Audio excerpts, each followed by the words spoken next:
Hi friends, welcome to back my channel. मैं ये कहानी का भाग 18वां लेकर आई हूँ। तो हम बिना देरी के स्टोरी स्टार्ट करते हैं।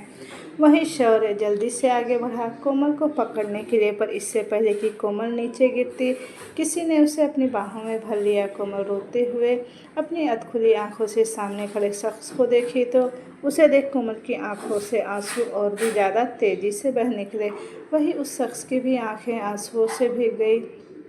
निवेदिता की नज़र जैसे ही उस शख्स पर गई तो उसकी आंखों में डर के भाव दिखाई देने लगे। कोमल सामने देखी तो इस वक्त कोई और नहीं बल्कि उसकी दोस्त पलक खड़ी थी। पलक की भी आंखें नम हो गई। वो अपनी दोस्त की ऐसी हालत देख बेचैन हो उठी। वो वहीं कोमल अपनी कांपती हुई आवाज़ में बोली, पलक पलक तू आ गई। पलक ने जैसे ही कोमल के मुंह से अपना नाम सुना वो एकदम से उसे अपने सीने से लगा ली। दोनों दोस्त एक दूसरे के गले लगते ही रोने लग गए। हालांकि पलक खुद को बहुत कंट्रोल किए हुए थी, लेकिन वह अंदर से बहुत मजबूत थी। वहीं कोमल, जो कि शुरू से ही बहुत कमज़ोर दिल वाली थी और उसे किसी का दुख भी नहीं देखा जाता था, आज खुद पर इतना बड़ा दुख आया तो भला उसकी आंखों से आंसू कैसे नहीं गिरते। पूरे 1.5 साल बाद वह अपनी फ्रेंड को अपनी आंखों के सामने देख रही थी। जब कोई अपना बहुत खास हमसे मिलता है तो एक ही पल में हमारे दुख और दर्द उसके सामने सारे बाहर आ जाते हैं। जिस दर्द को, जिस तकलीफ़ को हम अपने सीने में छुपा कर रखते हैं, उसे अपने के सामने वो रोक ही नहीं पाते और आंसू बनकर वो बाहर आने लगते हैं। जैसा कि अभी कोमल के साथ हो रहा था। वो अपनी सबसे बेस्ट फ्रेंड पलक, जो कि उसकी बचपन से उसकी दोस्त थी, वो हमेशा उसे प्रोटेक्ट भी करती थी। आज वापस वो इन्हीं दोस्तों से मिलकर कोमल का दिल में उठे दर्द आंसू बनकर बाहर आ गए थे। हालांकि वह पिछले 1 साल से हर रात रोती थी, पर आज उसके आंसू किसी को भी रुलाने के लिए काफ़ी थे। वह रोते हुए वहीं फर्श पर बैठ गई और उसकी एक जोरदार चीख निकल गई। यह सुनते ही सभी लोग डर गए। अनुष्का जल्दी से भागते हुए सामने आई। वही पलक अपने दोस्त की ऐसी हालत देख बेचैन हो गई। जो पलक हमेशा स्ट्रांग रहती थी, किसी के सामने उसकी आंखों से आंसू नहीं गिरते थे। चाहे कितनी भी तकलीफ़ हो जाए, वो कभी नहीं रोती थी, ना ही कभी किसी परेशानी से भागती थी। हर मुसीबत का वो डटकर सामना करती थी। आज वही पलक अपनी दोस्त की ऐसी हालत देख कमज़ोर पड़ गई। अनुष्का जब भागते हुए सामने आई और सामने का नज़ारा देखी तो उसकी भी आंखें बड़ी हो गई। कोमल अपना पेट पकड़कर तेज़ी से चिल्ला रही थी। तभी अनुष्का कुछ देखकर चिल्लाते हुए बोली, कोमल भाभी ये खून, ये कैसा खून है। तभी पलक का भी ध्यान उस खून पर गया तो वह भी चिल्लाते हुए बोली, क्या हो गया है तुझे कोमल। तभी शौर्य भी भागते हुए आया। लक्ष्य यह सब कुछ देखते ही कहीं ना कहीं समझ चुका था कि आखिर कोमल को हुआ क्या है। वह गुस्से से संग्राम की तरफ देखा और तुरंत आगे बढ़कर उसकी कॉलर को पकड़ते हुए बोला, बदतमीज, गिरे हुए इंसान, जरा सा भी शर्म नहीं आई अपनी वाइफ के साथ तुझे ऐसा करते हुए। इतना कहकर लक्ष्य संग्राम के मुंह पर एक जोरदार पंच मारा, जिससे संग्राम लड़खड़ा गया। लेकिन लक्ष्य आज रुकने वाला नहीं था। वह संग्राम सिंह को पकड़कर एक के बाद एक लगातार कई पंच मारने लगा। तभी बुआ दादी लक्ष्य के ऐसे मारने से देखी तो वह चिल्लाते हुए बोली, लक्ष्य लक्ष्य, छोड़ दो मेरे बेटे को, मत मारो उसे। सुमित्रा, जाकर अपने बेटे को बोल कि वो मेरे बेटे को छोड़ दे। सुमित्रा जी बुआ दादी की बात सुनी तो वह जल्दी से लक्ष्य के पास गई और बोली, लक्ष्य छोड़ दो बेटा, उसे छोड़ दो। पर लक्ष्य के ऊपर इतना गुस्सा सवार था कि वो शांत ही नहीं हो रहा था। वह चिल्लाते हुए बोला, कुछ तो शर्म कर, अरे बीवी नहीं तो ना सही एक इंसान तो समझता उसे। पर जब कोई अपने घर में जानवर पालता है ना, तो उससे भी उससे लगाव हो जाता है। पर तुम्हें तो अपनी बीवी से भी इतना लगाव नहीं हुआ। पूरे 1 साल से ऊपर हो गया है कि तुम दोनों साथ में रहते हो। तुम्हें क्या उसका दर्द नहीं दिखा। छी, शर्म आती है मुझे तुम जैसे लोगों पर। बुआ दादी ने लक्ष्य को दूर किया और बोली, हट जा मेरे बच्चे से दूर। क्या मेरे बेटे को तू जान से मार डालेगा, लग गुस्से में बोला, बस मेरा बस चलता तो मैं अभी के अभी आपके बेटे को जान से मार देता, पर मैं आप लोगों को जितना गिरा हुआ नहीं हूँ, क्योंकि आप लोगों को सज़ा तो कानून देगा। इतना कहते हुए लक्ष्य चिल्लाते हुए बोला, अंदर आ जाइए इंस्पेक्टर साहब और आप सब पकड़कर इन्हें ले जाइए इस आदमी को। उसी वक्त वहाँ एक डॉक्टर की भी टीम आ गई। शोर जल्दी से कोमल को अपनी गोद में उठाया और उसे स्ट्रेचर पर लेटाकर एम्बुलेंस में बैठ गया।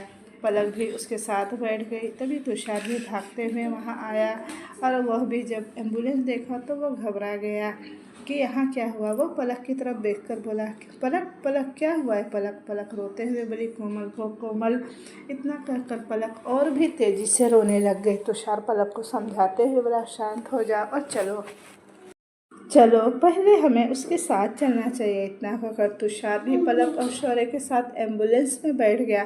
बुआ दादी जैसे ही पुलिस को वहां देखी तो उसकी आंखें हैरानी से बड़ी हो गई। वो पुलिस वालों को देखकर बोली, आप सब यहाँ क्यों आए हैं। तभी पुलिस वाला बुआ दादी की तरफ देखते हुए बोला, आपके बेटे को अरेस्ट करने, अपनी बीवी को डोमेस्टिक वायलेंस के कारण उसे अरेस्ट किया जा रहा है। बुआ दादी चिल्लाते हुए बोली, ऐसा कुछ नहीं किया है मेरे बेटे ने कुछ नहीं किया। आप इस तरह से मेरे बेटे को नहीं ले जा सकते। आखिर आपके पास क्या सबूत है। वह इंस्पेक्टर बुआ दादी की तरफ देखकर बोला, उनके खिलाफ कंप्लेंट यहीं से रजिस्टर किया गया है। सुमित्रा जी वहीं खड़ी थी। वहीं बुआ जी को शांत कराते हुए बोली, बुआ जी शांत हो जाइए, बुआ जी शांत हो जाइए।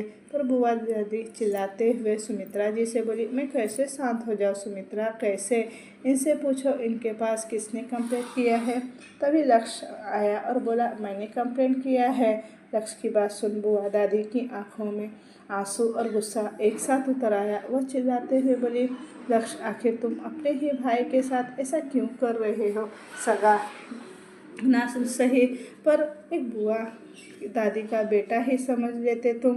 वो तुम्हारा तो वह इस नाते तो वो तुम्हारा भाई हुआ ना, तो अपने बड़े भाई के साथ कोई ऐसा करता है क्या। बुआ दादी की बात सुन लक्ष्य हल्का सा मुस्कुराया, बोला, सच में बुआ दादी आपको लगता है कि वो मेरा भाई है।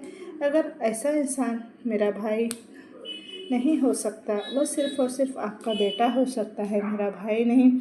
इस इंसान को मैं अपना भाई नहीं मानता और इस जैसे को तो बिल्कुल नहीं। इस जैसे इंसान को तो समाज में भी रहने का कोई हक नहीं। उनके लिए सिर्फ एक ही जगह बनी है और वो है जेल। ले जाइए इंस्पेक्टर इसे यहाँ से। संग्राम सिंह जो कि गुस्से से लक्ष्य को देख रहा था, इंस्पेक्टर तुरंत संग्राम के हाथों में हथकड़ी पहनाने लगा तो संग्राम सिंह छटपटाते हुए बोला, छोड़ो छोड़ो मुझे, माँ माँ बचाओ मुझे, माँ मुझे कहीं नहीं जाना, छोड़ दो मुझे, मैंने कुछ नहीं किया। बुआ दादी भी इंस्पेक्टर से बार बार विनती कर रही थी कि उनके बेटे को छोड़ दिया जाए, पर इंस्पेक्टर सुन ही नहीं रहे थे। लक्ष्य ने उन्हें जाने का इशारा किया और कुछ ही देर में इंस्पेक्टर संग्राम सिंह को घसीटते हुए वहाँ से लेकर जा रहे थे। संग्राम लक्ष्य की तरफ देख चिल्लाते हुए बोला, लक्ष्य तुझे तो मैं छोड़ूंगा नहीं, मैं तुझे जान से मार डालूंगा। पिछली बार तो तू बच गया था ना एक्सीडेंट में, पर इस बार तू नहीं बचेगा। लक्ष्य ने जैसे सुना वह आंखें बड़े किए संग्राम सिंह की तरफ देखने लगा। वहीं अनुष्का भी हैरान हो गई। वह अपने मुंह पर हाथ रख धीरे से बोली, इसका मतलब कि इनका एक्सीडेंट संग्राम भाईसा ने करवाया था। कोई इतना नीचे कैसे गिर सकता है। वह लक्ष्य की तरफ देखी तो लक्ष्य भी हैरान था, पर अगले ही पल उसके चेहरे के भाव बिल्कुल बदल से गए, जैसे मानो वह पहले से ही सब कुछ जानता हो। संग्राम सिंह चिल्लाता रह गया और इंस्पेक्टर उसे धकेलते हुए पुलिस जीप में डालकर ले गए और कुछ ही देर में इंस्पेक्टर संग्राम सिंह को वहां से लेकर चले गए। निवेदिता जो कि यह सब कुछ देख घबरा रही थी, वो सबकी नज़रों से बचते हुए धीरे से वहाँ से जाने के लिए मुड़ी की तभी सामने से अनुष्का को देख वो हड़बड़ा गई। अनुष्का अपने दोनों हाथों को क्रॉस किए गुस्से भरी निगाहों से सामने एकटक निवेदिता को ही देख रही थी। निवेदिता अनुष्का को देख चिल्लाते हुए बोली, सामने से हटो। तभी अनुष्का हंसते हुए बोली, क्या हुआ, आज मुझ पर इल्ज़ाम नहीं लगाओगी कि मैं कितनी गिरी हुई हूँ, कितनी कैरेक्टरलेस हूँ, न जाने किसके बिस्तर को गर्म करती हूँ, वगैरह वगैरह। निवेदिता गुस्से से अपने हाथों की मुट्ठी बना ली और दांत पीसते हुए बोली, मेरे पास तुम्हारे फालतू सवालों के जवाब नहीं है, दूर हटो। इतना कहकर जैसे ही अनुष्का के कंधे पर हाथ रख उसे धकेलने वाली थी कि अनुष्का एकदम से उसका हाथ पकड़कर मरोड़ दी, जिससे अगले ही पल निवेदिता की चीख निकल गई। वह दर्द से चीखते हुए बोली, ये क्या कर रही हो अनुष्का, छोड़ो मेरा हाथ। निवेदिता अनुष्का निवेदिता का हाथ और कसकर पकड़ते हुए बोली, ऐसे ही पकड़ती थी ना तुम कोमल भाभी के नाजुक हाथों को। इतना कहकर अनुष्का अपने दूसरे हाथ से निवेदिता के बालों को भी कसकर पकड़ ली। वह छटपटाते हुए बोली, छोड़ो मुझे अनुष्का, मैंने कहा छोड़ो मुझे, मुझे दर्द हो रहा है। अनुष्का यह सुनकर हंसने लगी और तेज तेज हंसते हुए बोली, वाह, अब तुम्हें दर्द हो रहा है। मैं यही तो चाहती हूँ कि तुम्हें दर्द हो निवेदिता, तब तुम्हें एहसास होगा कि दूसरों के दर्द का, दूसरों की तकलीफ़ का। तुम्हें तो सिर्फ दूसरों को दर्द देना आता है, दूसरों की तकलीफ़ से तुम्हें क्या लेना देना। आज तुम्हें पता चलेगा कि कितना दर्द होता है। इतना कहकर उसने एकदम से एक जोरदार थप्पड़ निवेदिता के गालों पर मारा, जिससे एक पल में ही निवेदिता लड़खड़ाकर जमीन पर गिर गई। निवेदिता चिल्लाते हुए बोली, अनुष्का, अब तुम सोच भी नहीं सकती कि तुम्हारे साथ क्या क्या होगा। तुम मुझे नहीं जानती हो कि मैं क्या हूँ। अनुष्का निवेदिता के बालों को पकड़कर बोली, बहुत अच्छी तरह से जानती हूँ कि तुम क्या हो, और अब मैं तुम्हें दिखाऊंगी कि तुम क्या हो। मैं तुम्हें तुम्हारी असली जगह दिखाऊंगी। इतना कहते हुए अनुष्का निवेदिता को बालों से पकड़कर उसे खींचते हुए बाहर ले आई। हॉल में बुआ दादी गुस्से से बैठी हुई थी और अभी भी वह लक्ष्य पर चिल्लाई ही जा रही थी। वही सुमित्रा जी भी लक्ष्य को समझाते हुए बोली, लक्ष्य बेटा, मेरे ख्याल से ये तुम सही नहीं कर रहे हो। ठीक है, माना कि संग्राम ने गलत किया, पर उसे अपनी गलती का एहसास तो होने दो। वो अपनी गलती के लिए माफ़ी मांग लेगा बेटा। लक्ष्य अपनी मॉम की तरफ देखा और बोला, मॉम, ये आप बोल रही है, आप एक औरत होकर दूसरी औरत का दर्द आपको समझ नहीं आ रहा। मुझे समझ नहीं आता कि आप सब लोग ऐसे क्यों हैं। अगर यह सब आप लोगों के साथ होता तो आपको कैसा लगता। बुआ दादी चिल्लाते हुए बोली, हमारे साथ ऐसा कभी नहीं होता, क्योंकि हम सब अच्छे घर से आए हैं और अच्छे संस्कार दिए गए हैं हमें। उन दोनों की तरह नहीं जो छोटे घर की है और बिना संस्कार की आ गई है। मुझे पता है लक्ष्य, तू ऐसा बिल्कुल नहीं था। तू तो पहले हमेशा अपने परिवार से बहुत प्यार करता था, उनके लिए तो कुछ भी करने को तैयार था, और अब तू बदल गया है, और इसका कारण कोई और नहीं, तेरी वह बीवी है, और अब मैं उसे तो बिल्कुल नहीं छोड़ूंगी। बुआ दादी गुस्से से बोलते हुए तेज कदमों के साथ चलकर अंदर जाने लगी कि तभी अनुष्का बाहर से अंदर आ रही थी। लेकिन तभी सामने का नज़ारा देख बुआ दादी की आंखें हैरानी से फैल गई। अनुष्का गुस्से से निवेदिता को घसीटते हुए लेकर आ रही थी। निवेदिता छटपटा रही थी और खुद को छुड़ाने की कोशिश में लगी हुई थी। वह चिल्लाते हुए बार बार बोल रही थी, छोड़ दो मुझे, छोड़ दो मुझे अनुष्का, वरना मैं तुम्हें जिंदा नहीं छोड़ूंगी, मैं तुम्हें जान से मार डालूंगी मैं।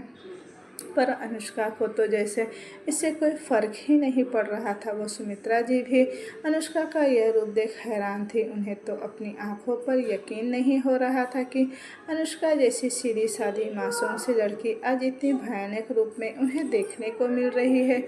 मेघा जी का तो डर से लड़खड़ा ही गई। वह गिरने वाली थी, पर उसने सोफे के हैंडल को पकड़कर खुद को संभाल लिया।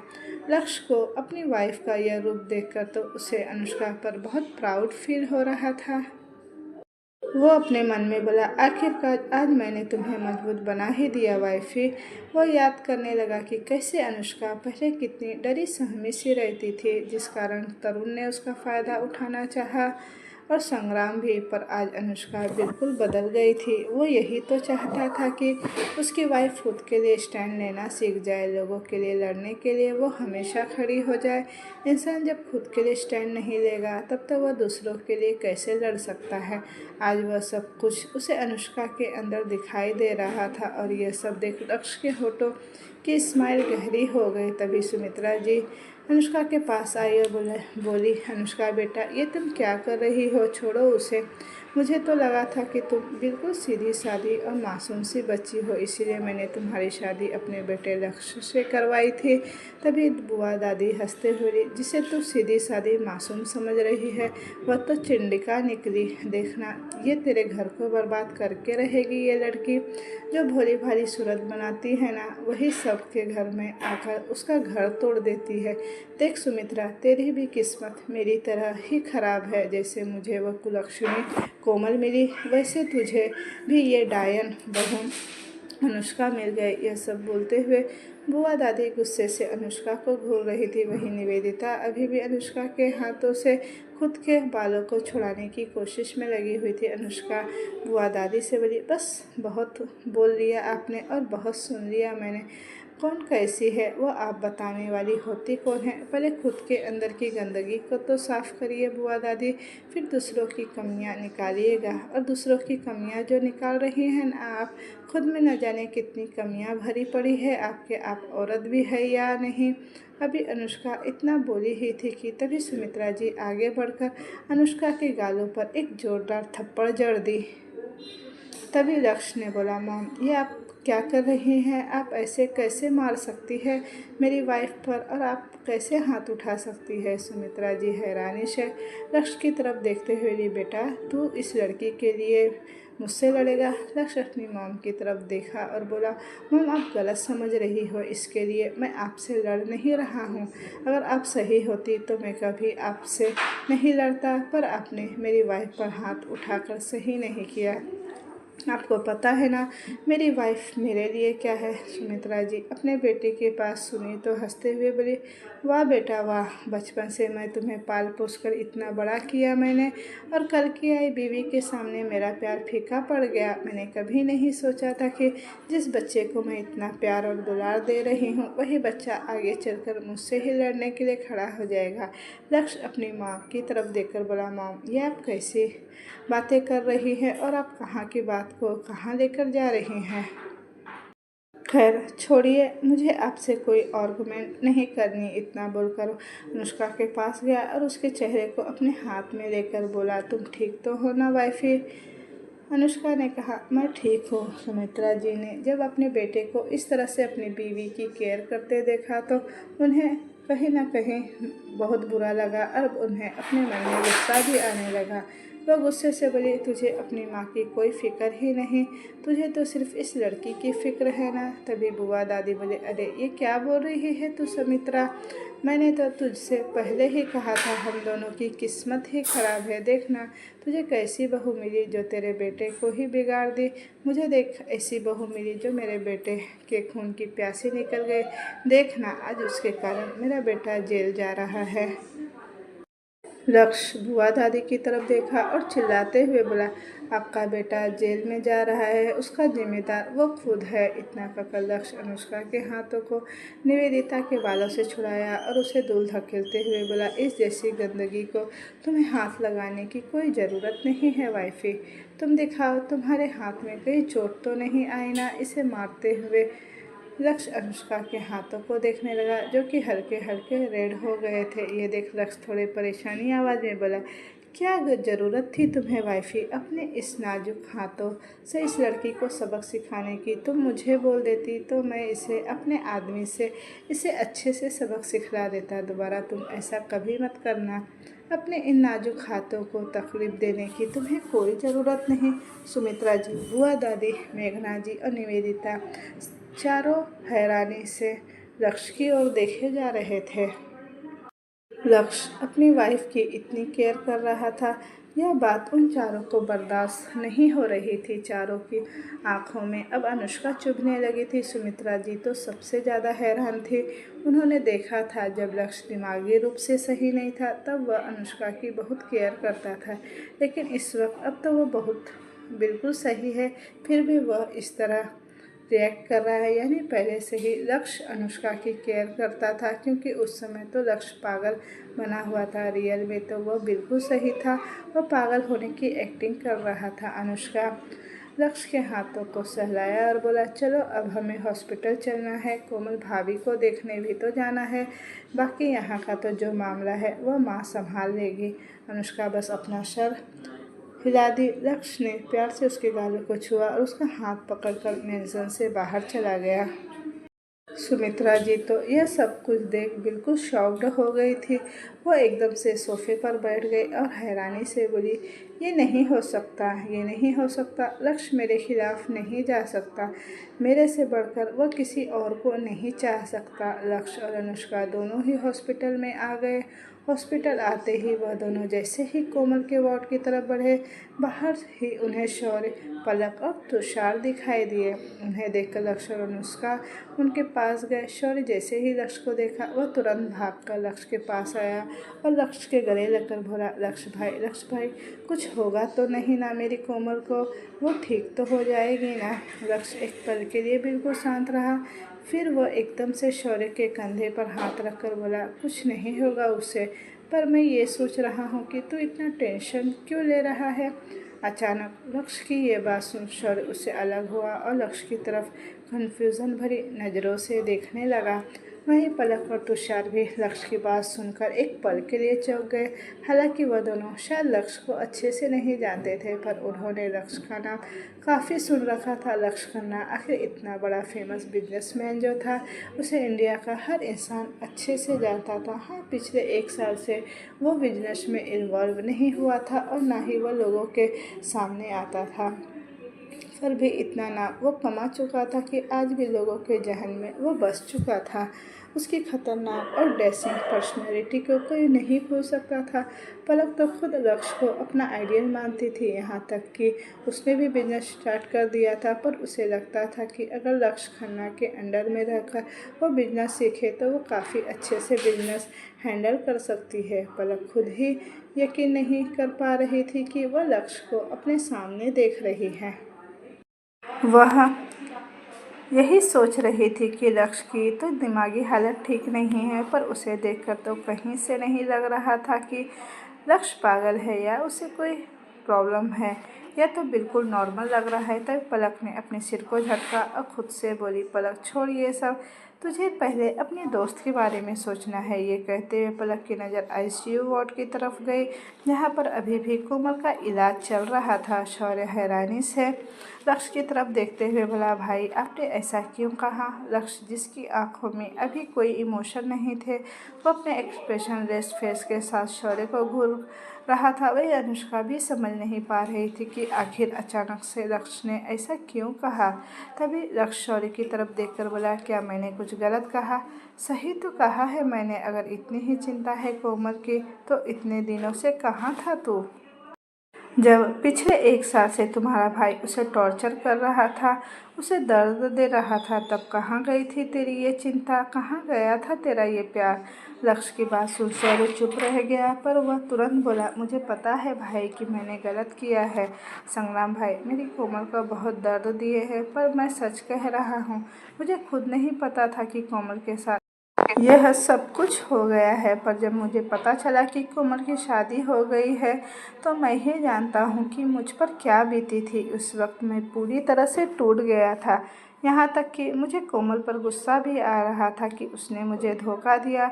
लक्ष्य ने सुना तो हल्का सा मुस्कुराया और बोला, हाँ, यह सब बताने वाली कोई और नहीं, वो तेरी सो कॉल्ड फियांसे निवेदिता है, राइट?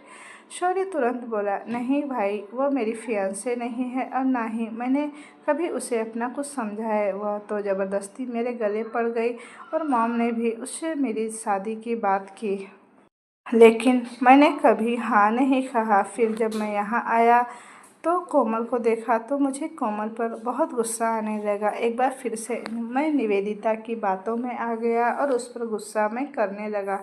इस बीच मैंने उसके दुख और दर्द को देखा भी नहीं। आप सही कह रहे हो भाई, मुझे उससे क्या फ़र्क पड़ता है? सच में मैं तो बहुत बुरा हूँ भाई। संग्राम सिंह ने जो किया सो किया, पर सबसे बड़ी गलती मेरी है भाई। मुझे अपनी कोमल को प्रोटेक्ट करना चाहिए था। लक्ष्य शौर्य की तरफ देखा और बोला, आई थिंक अब तुम समझ गए हो कि मेरे कहने का क्या मतलब है। जब तुम 2 साल पहले पढ़ाई के लिए जा रहे थे तुम्हें तभी कोमल के बारे में सोचना चाहिए था, क्योंकि तुम निवेदिता को तो पहले से जानते थे, राइट। निवेदिता तुम्हारे कॉलेज में पढ़ती थी और वो पहले से ही तुम्हारे आगे पीछे मंडराती रहती थी, पर तुम्हारे धमकी देने के कारण वह कभी भी कोमल को हर्ट नहीं कर पाई। पर तुम ये कैसे भूल गई कि तुम्हारे जाने के बाद निवेदिता वही है और निवेदिता के रहते हुए कोमल सेफ नहीं है। फिर भी तुम बेफिक्र होकर पढ़ाई करने चले गए, यह बोलकर कि 2 साल बाद तुम आओगे। यह भी नहीं सोचा कि उन 2 सालों में कोमल पर क्या बीती होगी, और जब आए हो तो कोमल के लिए गुस्सा और नफरत लेकर आए। वाह क्या बात है मेरे भाई, तुम्हारा प्यार तो बिल्कुल अनोखा है। शौर्य अब कुछ नहीं बोला, वह चुपचाप अपना सीट नीचे झुकाए लक्ष्य की बातें सुन रहा था। अनुष्का, पलक और तुषार यह तीनों भी लक्ष्य की बात सुन शौर्य की तरफ देखने लगे। शौर्य अभी भी अपनी नज़रें नीचे झुकाए हुए था। ये देखकर तुषार बोला, सर आप बुरा न माने तो मैं एक बात बोलूं। लक्ष्य ने तिरछी निगाहों से तुषार की तरफ देखा और बोला, हाँ बोलो। तो तुषार बोला, सर आपको भले ही अभी शौर्य गलत लग रहा हो, पर मैं ही जानता हूँ कि जब उसे पता चला कि कोमल की शादी हो गई है तो उसे कितनी तकलीफ़ हुई थी। बहुत रोया था वह। पूरी पूरी रात वो नशे में रहता था, यहाँ तक कि उसकी पढ़ाई भी डिस्टर्ब हो गई थी।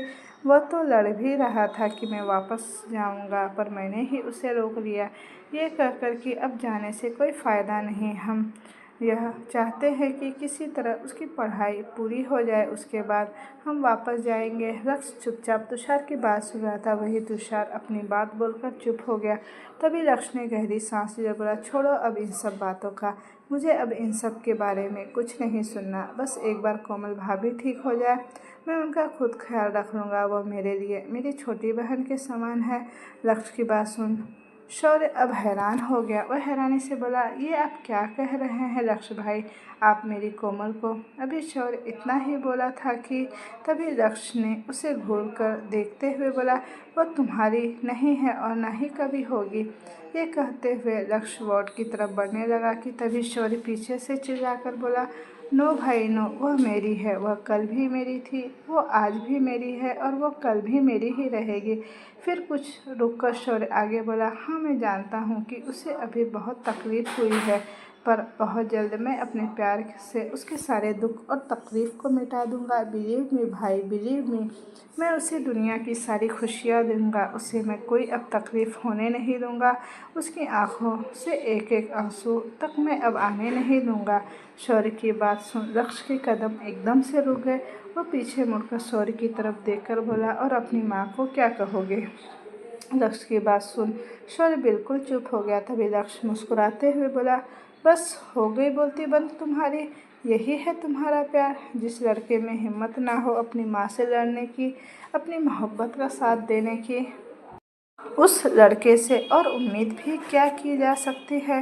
ये कहते हुए लक्ष्य अजीब नज़रों से शौर्य की तरफ देखा और जाने लगा। तभी शौर्य तेज आवाज़ में बोला, मुझे माँ से अब कुछ लेना देना नहीं है लक्ष्य भाई, क्योंकि अब मेरे लिए अब कोई मैटर रखता है तो वो है मेरी मोहब्बत, मेरी कोमल। बहुत दर्द झेल लिया उसने, अब और नहीं। चाहे कुछ भी हो जाए, चाहे माँ कुछ भी कहे, चाहे उन्हें मेरे रिश्ता पसंद हो या ना हो, पर मैं अपनी कोमल का साथ अब कभी नहीं छोड़ूंगा, चाहे इसके लिए मुझे अपनी माँ को ही क्यों ना छोड़ना पड़े। लक्ष्य शौर्य की आंखों में कॉन्फिडेंट अब साफ देख पा रहा था, उसके साथ साथ वह उसकी आंखों में कोमल के लिए बेइंतहा मोहब्बत भी देख रहा था। ये देखकर लक्ष्य को अब बहुत अच्छा लग रहा था। वह आगे बढ़ा और शौर्य के कंधे पर हाथ रख और हल्का सा थपथपाते हुए बोला, अच्छा है, यही सुनना चाहता था मैं तो जानता हूँ कि तुम कोमल भाभी से बहुत प्यार करते हो, पर मैं ये देखना चाहता था कि क्या यह प्यार इतना मजबूत है कि वह अपनी फैमिली से भी लड़ सके। शौर्य लक्ष्य की बात सुन नम आँखों के साथ उसकी तरफ देख मुस्कुराते हुए तुरंत उसके गले से लग गया। वहीं शौर्य के ऐसा करते ही लक्ष्य भी मुस्कुरा दिया। तभी आईसीयू वार्ड का डोर ओपन हुआ और डॉक्टर बाहर आया। जैसे ही डॉक्टर बाहर आया, लक्ष्य, शौर्य, अनुष्का, पलक, तुषार सभी डॉक्टर के पास जाकर कोमल के बारे में पूछने लगे। डॉक्टर, कैसी है कोमल, ठीक तो है ना कोमल। उसे कुछ हुआ तो नहीं ना? वह होश में आ गई क्या? सब एक साथ? इतने सारे सवाल सुन डॉक्टर ने एक गहरी सांस ली और बोला, पहले आप लोग सभी शांत हो जाइए। और हाँ, पेशेंट की हालत अभी ठीक नहीं है, वो बहुत ही ज़्यादा वीक है। इसके साथ ही साथ उन्हें बहुत तेज़ बुखार भी हो गया है और यह इस कंडीशन में पहुंच गई है। तभी पलक कुछ सोचते हुए डॉक्टर से पूछी, डॉक्टर एक बात पूछना था आपसे।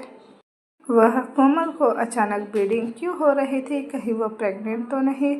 अभी कोमल इतना ही बोली थी कि डॉक्टर तुरंत बोले, ना ना, वो प्रेग्नेंट नहीं थी, शायद उनकी पीरियड्स आ गए थे, इस कारण ऐसा हो गया उन्हें। डॉक्टर की बात सुनकर पलक बस सर हिला दी। तभी डॉक्टर सबकी तरफ देखकर बोले, आप लोगों को उनका खास ख्याल रखना होगा, जितना हो सके उनको अब खुश रखना होगा। उन्हें किसी तरह का भी स्ट्रेस ना हो, वरना वो मेंटली और डिस्टर्ब हो जाएगी और फिर इनके दिमाग पर भी बहुत बुरा असर पड़ सकता है। फिर अब हम कुछ नहीं कर पाएंगे। डॉक्टर की बात सुनकर सभी लोग थोड़ा घबरा गए, पर फिर लक्ष्य बोला, ओके डॉक्टर, हम उनका अब अच्छे से ख्याल रखेंगे। डॉक्टर लक्ष्य की तरफ देखा तो एक पल के लिए डॉक्टर चौंक गया, क्योंकि पूरे 1 साल बाद लक्ष्य किसी के सामने आया था, वरना वह 1 साल से किसी के सामने नहीं आया था। इसके साथ साथ ही उसने डॉक्टर ने यह भी सुना था कि लक्ष्य की मेंटल कंडीशन ठीक नहीं है, पर डॉक्टर वहाँ पर लक्ष्य को सही सलामत देख खुद हैरान था कि ऐसा कैसे हो गया। उसने तो ये सुना था कि लक्ष्य बीमार है, वो किसी बच्चे की तरह बिहेव कर रहा है। डॉक्टर बिना कुछ बोले अब अपनी केबिन में चले गए।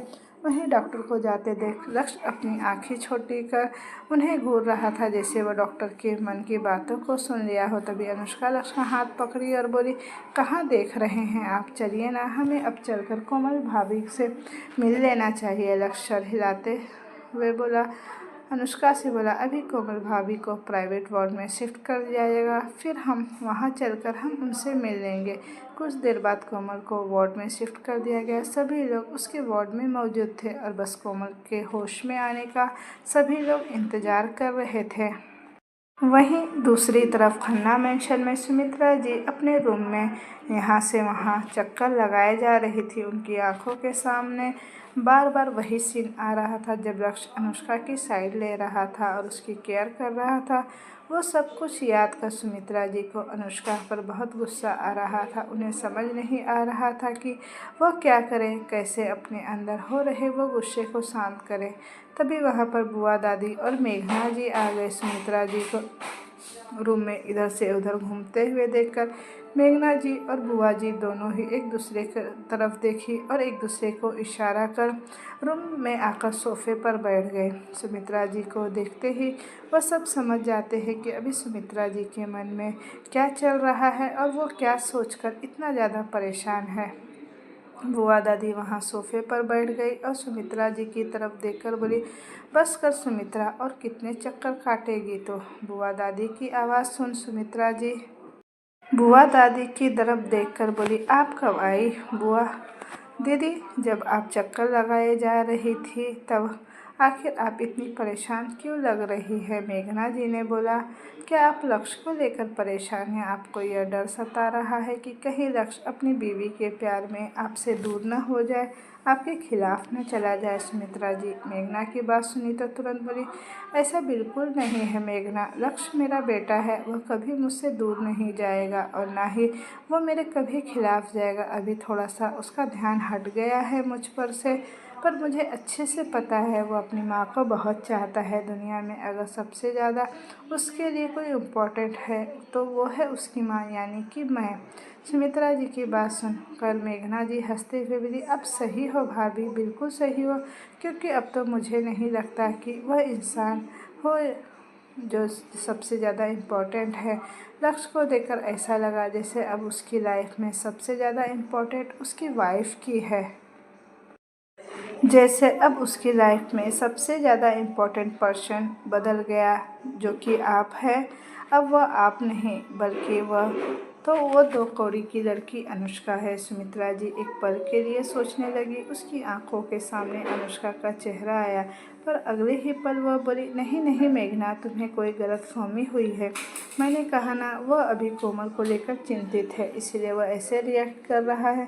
देखना, जब वो मेरे पास आएगा तो सबसे पहले अपनी माँ को ढूंढते हुए मेरे पास ही आएगा। बुआ दादी एकदम से बोल पड़ी, होश में आ जा सुमित्रा, अभी भी तू कह रही है मेरी तरह कहीं तुझे भी सब कुछ खोना न पड़े। देख मेरी हालत कैसी हो गई है, अपनी बहू के कारण मेरी क्या हालत हो गई।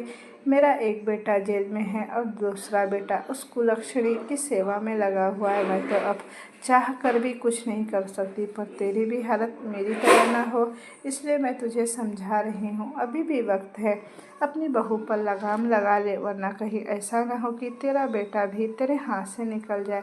ऐसे भी तेरा तो एक ही बेटा है, मेरा तो 2 बेटे हैं। माना कि एक नहीं रहा तो दूसरी तो मेरी सेवा कर ही देगा, पर तेरा क्या होगा सुमित्रा? तेरा तो एक ही बेटा है और वो भी अब तेरे हाथ से निकल रहा है।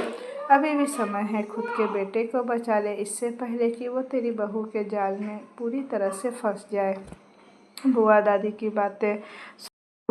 की बातें सुमित्रा जी के माइंड में हिट कर गए। वह अभी सोचने लगी कि कहीं बुआ दादी की बात सही हो गई तो उनका लक्ष्य से दूर चला गया, तो वह अपने मन में ही ये सब बातें बोल रही थी। नहीं नहीं, इतने सालों से मैंने लक्ष्य की जो इतने नाजों से पाला है, इतना उसका ख्याल रखना है, इसीलिए कि वह सिर्फ मेरे साइड हो, मुझसे दूर ना हो जाए।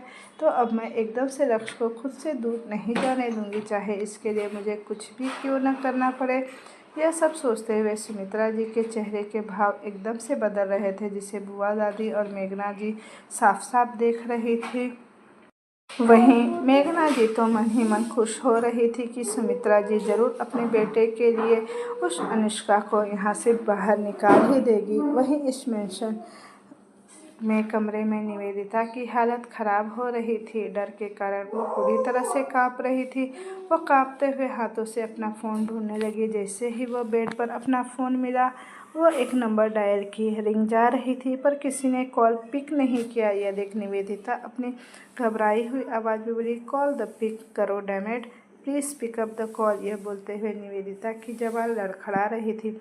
उसकी आंखों के सामने अनुष्का का रौद्र रूप आ रहा था। वह डरते हुए अनुष्का से बोली, मुझे यहाँ से जाना होगा अभी, इससे पहले कि फिर वो अनुष्का आए और मुझे टॉर्चर करे। मुझे यहाँ से भागना होगा, अब मैं यहाँ बिल्कुल नहीं रह सकती। वो अनुष्का कोई नॉर्मल लड़की नहीं, वो तो बहुत ख़तरनाक लड़की है। अगर वो इस बार आई तो वो मुझे ज़िंदा नहीं छोड़ेगी, वह मुझे जान से ही मार डालेगी। इससे पहले कि खन्ना मेंशन से जाना ही होगा। नहीं करनी है मुझे कोई शौर्य से शादी वादी, अगर जान रही तो शौर्य को मैं बाद में अपना बना लूँगी, पर अभी मुझे हर हाल में यहाँ से निकलना होगा। ये कहते हुए निवेदिता अपना बैग पैक कर रही थी और लगातार किसी को फ़ोन मिलाए जा रही थी। अचानक ही दूसरी तरफ से कॉल पिक हुआ। कॉल पिक होते ही निवेदिता तुरंत बोली, मैं खन्ना मेंशन के बाहर खड़ी हूँ, जल्दी से कार लेकर आओ, 10 मिनट के अंदर मुझे यहाँ से वापस जाना है। दूसरी तरफ से कुछ कहा गया, जिसे सुनकर निवेदिता बोली, ओफ़ो यार, मैंने कहा ना, प्लीज़ आप कार भेजो, मैं बाकी की बातें बाद में आकर बताऊँगी। और हाँ मॉम, आपको और डैड को यहाँ आने की कोई ज़रूरत नहीं है अभी। निवेदिता इतनी घबराई हुई थी कि उसकी आवाज़ सुनकर उसकी मॉम को थोड़ा अजीब सा लगा, पर निवेदिता के मना करने के बाद वो अब उससे कुछ नहीं पूछी। ये सोचकर कि निवेदिता आएगी तो वो खुद उनसे सारा बात पूछ लेगी। कुछ ही देर में निवेदिता अपने कुछ सामान को पैक की और जल्दी से मेंशन से बाहर आ गई। थोड़ी देर बाद वहाँ कार रुकी कि निवेदिता कार में बैठकर जल्दी से वहाँ से भाग गई। वो जाते हुए पीछे मुड़कर भी नहीं देख रही थी कि कहीं अगर किसी ने उसे जाते हुए देख लिया और रोकने लगा तो वो क्या ही जवाब देगी। वह नहीं चाहती थी कि अभी कोई उसे यहाँ रोके। वहीं दूसरी तरफ हॉस्पिटल में कोमल को अभी होश नहीं आया था। वह अभी भी बेहोश ही थी और अपने आसपास लक्ष्य, अनुष्का, शौर्य, पलक, तुषार सभी उसे घेर कर बैठे हुए उसके होश में आने का इंतज़ार कर रहे थे। पलक कोमल को देखकर उसकी आंखें अब नम हो गई। कोमल का चेहरा पूरी तरह पीला पड़ चुका था, उसके होठ सूख चुके थे, उसकी हालत बहुत ही ज़्यादा ख़राब लग रही थी। कोमल की ऐसी कंडीशन देख पलक की आंखों से आंसू रुक नहीं रहे थे। जिस दोस्त की एक खुशी के लिए पलक सबसे लड़ जाती थी, उसकी आंखों में एक आंसू आता तो पलक को बर्दाश्त नहीं होता था। आज इस दोस्त की हालत पलक से अब देखी भी नहीं जा रही थी। पलक रोते हुए बस कोमल को तरफ देखे जा रही थी। तुषार जब देखा कि पलक की आंखों से आंसू नहीं रुक रहे, तब वह उसके पास गया और उसका हाथ पकड़कर उससे बड़े ही प्यार से बोला, शांत हो जाओ पलक, कुछ नहीं होगा कोमल को, वो बहुत स्ट्रांग है। देखना तुम, अभी वो कुछ देर में उठेगी और तुम्हें देखकर मुस्कुराने लगेगी। पर पलक के आंसू रुक नहीं रहे थे, वो खुद को शांत ही नहीं कर पा रही थी। वह रोते हुए तुषार से बोली, तुषार मैंने क्यों पता नहीं लगाया, क्यों, काश मैं पहले ही कोमल का पता लगा ली होती तो आज ये सब उसके साथ नहीं हो रहा होता। शायद मैं उसे बचा ली होती। काश मैं उस टाइम अपने रिलेटिव के यहाँ नहीं गई होती तो कोमल के साथ ये सब कुछ नहीं होता। अब मुझे खुद पर ही गुस्सा आ रहा है। ये कहते हुए पलक रोए जा रही थी और खुद को दोषी बताए जा रही थी। वहीं तुषार उसे पकड़कर अपने सीने से लगा लिया और उसके बालों में हाथ फेरकर उसे शांत कराने लगा कि शांत हो जाओ पलक, कुछ नहीं होगा कोमल को, शांत हो जाओ, मैं कह रहा हूँ ना। और अब तो तुम भी आ गई हो ना, तुम उसके सारे दुख और दर्द सभी को एक साथ दूर कर देना। वैसे भी तुम उसके साथ रहती हो तो उसे एक अलग ही स्ट्रॉन्ग सी फीलिंग आती है। सही कह रहा हूँ ना पे पलक। पलक अपनी भीगी पलकों के साथ तुषार की तरफ अपने सर उठाकर देखी और अपना सर धीरे से हाँ में हिला दी। वह एक बार फिर से तुषार के सीने से लग गई, पर उसकी निगाहें बस हॉस्पिटल बेड पर पड़ी कोमल के ऊपर ही टिकी हुई थी। वही अनुष्का भी कोमल को इस तरह से देख खुद को रोक नहीं पाई और उसकी आंखों से आंसू गिरने लगे। अनुष्का लक्ष्य उसके पास आया और उसके कंधे पर हाथ रखा। अनुष्का उसके गले से लग गई और उसकी आंखों से भी आंसू गिरने लगे। लक्ष्य अनुष्का की पीठ पर एक हाथ रख उसे शांत रहने के लिए बोला, उसे शांत कराते हुए बोला, शांत हो जाओ वाइफी, शांत हो जाओ, कुछ नहीं होगा कोमल भाभी को, क्योंकि मैंने अभी डॉक्टर से बात कर लिया है, उनका यहाँ बहुत अच्छे से ट्रीटमेंट किया जाएगा और वो बहुत जल्द बिल्कुल ठीक हो जाएगी। अनुष्का रोते हुए बोली, इतनी अच्छी है भाभी तो उनके साथ ऐसा क्यों हुआ, क्यों हुआ हबी, उनके साथ ऐसा क्या बिगाड़ा था उन्होंने किसी का, जो उन्हें इतना दर्द सहना पड़ा। बोलिए ना हबी। संग्राम भाई साहब इतने कितने गिरे हुए क्यों है कि उन्हें ज़रा सा भी इन पर दया नहीं आई। आखिर ये उनकी वाइफ है, कुछ तो उनके बारे में सोचते, कैसे उन्हें इतना उन्होंने टॉर्चर कर दिया। ये कहते हुए अनुष्का का गला भर आया। वहीं लक्ष्य कसकर अनुष्का को अपनी बाहों में जकड़ लिया। उसके चेहरे पर अभी कोई भाव नहीं थे। वहीं वार्ड के कॉर्नर में खड़ा शौर्य अपनी आंखों में आंसू लिए लगातार कोमल को ही निहारे जा रहा था। उसके कानों में लक्ष्य की कई बातें गूंज रही थी और उसे अब खुद पर और भी गुस्सा आ रहा था कि क्यों वह उसी समय कोमल को छोड़कर चला गया, क्यों वो कोमल को अपने साथ नहीं ले गया। अगर वो कोमल को अपने साथ ले गया होता या फिर पहले से वह अपने घर वालों से कोमल की शादी की बात कर लेता तो शायद आज कोमल उसके साथ होती और उसके साथ इतना बड़ा हादसा नहीं होता। तो दोस्तों ये कहानी अब यहीं तक रहने देती हूँ, इसका नेक्स्ट पार्ट जल्द ही लेकर आऊँगी। Thank you for watching, bye bye.